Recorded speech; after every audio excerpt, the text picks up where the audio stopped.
Bismillahirrahmanirrahim. Assalamualaikum warahmatullahi wabarakatuh.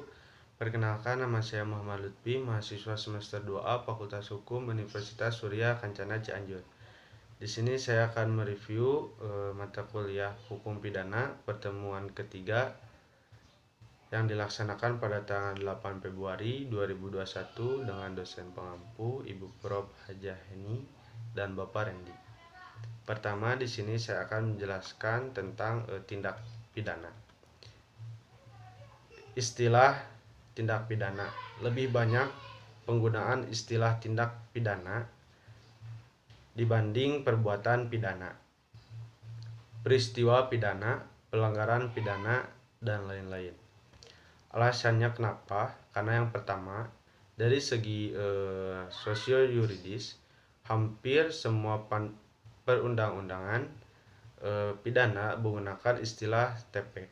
Yang kedua, semua instansi penegak hukum dan aparat menggunakan istilah TP. Dan yang ketiga, para mahasiswa mengikuti tradisi dan kebiasaan menggunakan istilah TP dibanding perbuatan pidana. Contohnya terdapat pada UU nomor 7 tahun 1955 tentang TP ekonomi. Dan yang kedua, ada UU nomor 35 tahun 2009 tentang TP narkotika. Dan yang ketiga ada UU nomor 20 tahun 2001 tentang TP korupsi dan lain-lainnya. Dan yang kedua, di sini saya akan menjelaskan pengertian tindak pidana. Merupakan pengertian yuridis atau yang berbeda dengan istilah kejahatan atau perbuatan jahat.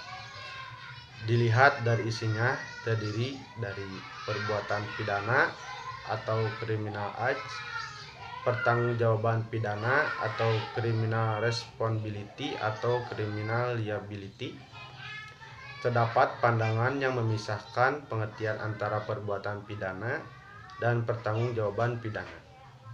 Pandangan yang menyatukan pengertian pidana dan pertanggungjawaban pidana.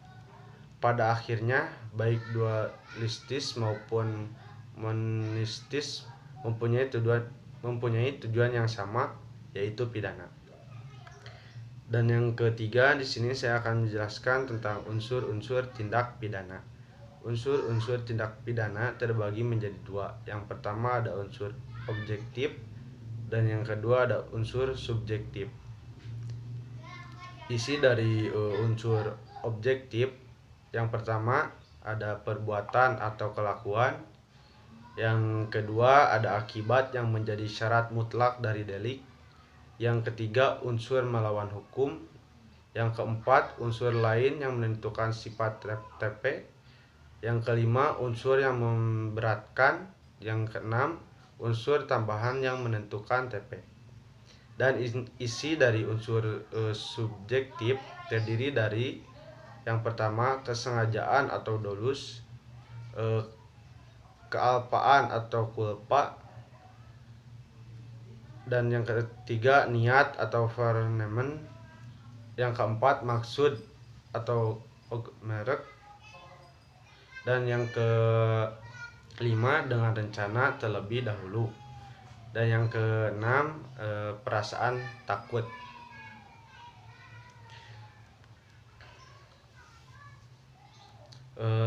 Mungkin cukup sekian dari saya. Mohon maaf bila ada kesalahan. Wassalamualaikum warahmatullahi wabarakatuh.